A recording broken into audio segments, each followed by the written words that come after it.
What is going on, everybody? Welcome back to Coffee with Dudes. I got a fantastic episode for you today that I think is at the perfect time of the year.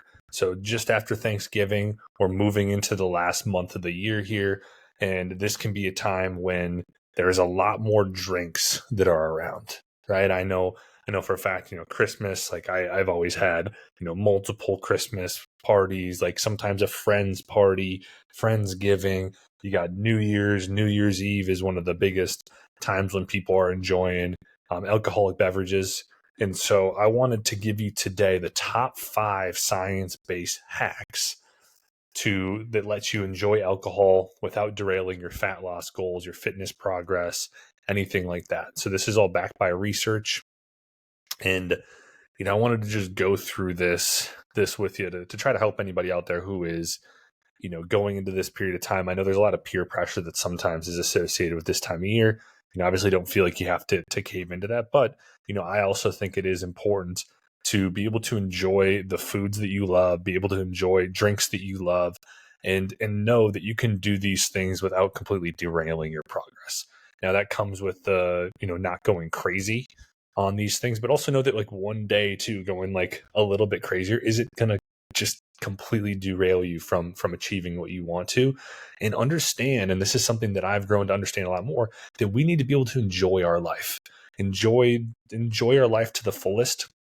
I obviously was sober for over 3 years, and I've been able to incorporate it back into my life in more of a moderation type approach and be successful doing that. And so I think that this is a good podcast. And I'll just start with the first one is to prioritize protein before you drink. And so this is a really, really good rule of thumb. So just to give you the why it works behind the science. So protein slows the gastric emptying. It stabilizes our blood sugar and increases satiety, or allows us to be fuller for longer. So this is going to reduce the urge to overeat while drinking, which is where most of that damage happens. I used to have a big struggle with this. To whenever I would drink, I would go crazy on food and just completely binge on all of the type of stuff that I normally did not. And I just could not stop eating, even like to the point of, you just don't feel as full in that period of time. So this is a very, very good rule of thumb. And so this high protein meals will reduce that subsequent calorie intake by 20 to 30%. And blunt alcohol-induced appetite spikes is what the American Journal of Clinical Nutrition says. And so if you can start your day off for, the meals before you drink with high protein, eggs, chicken, turkey, Greek yogurt, something like that, they're going to go a long way. Try to get, if you can, 40, 50 grams of protein in these meals before, and it's really, really going to help you out there. Number 2 is to use the 1-to-1 hydration rule. So alcohol, this is just saying that to have 1 glass of water per glass of alcohol. And this is, or like beer, drink, whatever it is that you're doing.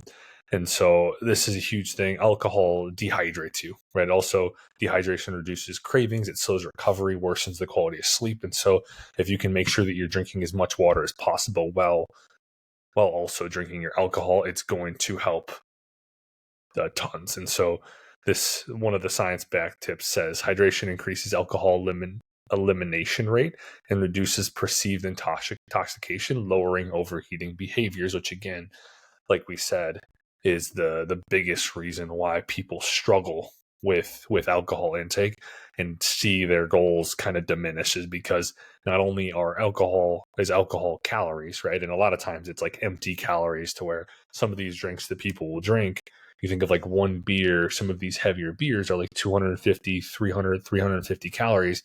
And some people will drink, 4, 5, 6 or more of those. That's a quick, easy, 1,000 to 3,000 calories that maybe some folks are drinking, to where, it is, on top of that, you're eating a bunch more food in this scenario. So if we can do that, and electrolytes can be a huge thing too. So, Element, Noon, these different kinds of electrolytes can be very beneficial to help as well with you staying hydrated while you're drinking alcohol as well.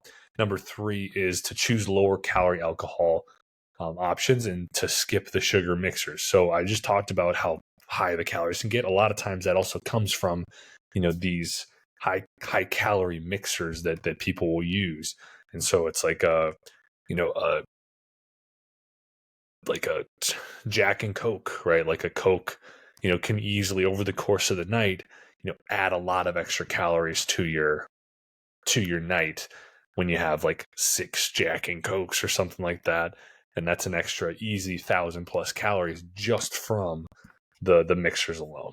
And so calories can really add up. You get like the liqueurs, the cream liqueurs, craft cocktails are sometimes loaded with calories. Again, beer, stuff like that. And so if you can just use some better options, tequila, vodka, gin, whiskey. If you're using more of like, soda water, tonic water, that can help a lot. Light beer, using dry wine versus sweet wine, like dry red wine and white wine will have less calories overall than like the sweeter, sugarier wines as well. And so that's a huge thing. I guess tonic is a little bit sugarier too, so maybe avoid that. But soda water is basically just nothing. Or you could use seltzer water. Some of those like flavored seltzers that are 0 calories can add a good bit to your vodka or gin, tequila, whatever it is. And then number 4 is to pre-plan your anchor meal.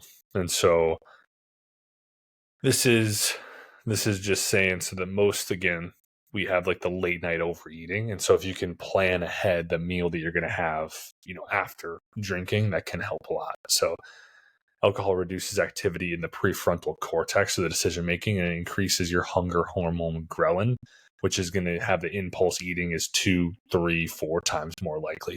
And so this is that's a huge thing. So if you can pick, even pre-make post drinking meal after you go out, that can help a lot.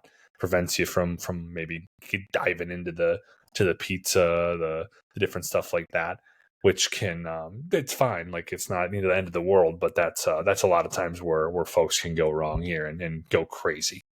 And then the last one on the list, number 5, is to protect your sleep. So this says in quote, it says that it's the real secret, which I have a story on this where I used to wear a Whoop band. This was years and years and years ago. It's probably like 5 years ago.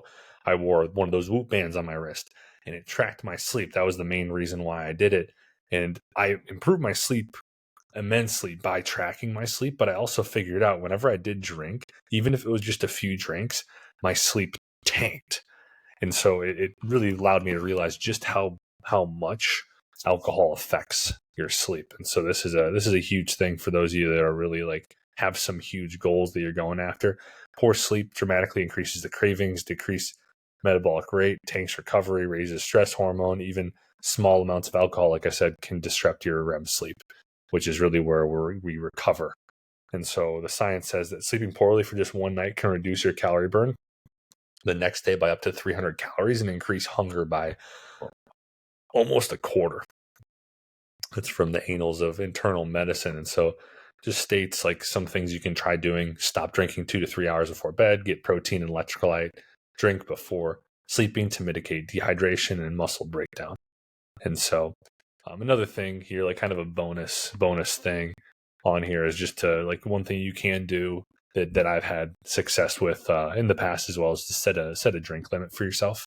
Right, going in like I'm just going to have X, 4 drinks or 3 drinks or whatever it is, and that can be a huge thing to help you out as well. Because I know sometimes you get into the with friends, you get with family, and like it can be easy to forget about where you are, to like have people kind of push you to go a little further than maybe you want to. And so that can be a nice little hack too to help you out. And so hopefully this has been helpful, guys. Let me know in the comments what if you have any extra ones that you use, any tips that you use on this side of things to help you out when it comes to the holiday season. Hopefully this has been helpful for you. And I do really appreciate you guys watching and listening every day. All we ask is you share this with somebody that you think could benefit from this podcast. That's all we really ask from you. But thanks again for everything you guys have done to help us out. Hope you guys have a great rest of the week. and I'll be talking to you soon.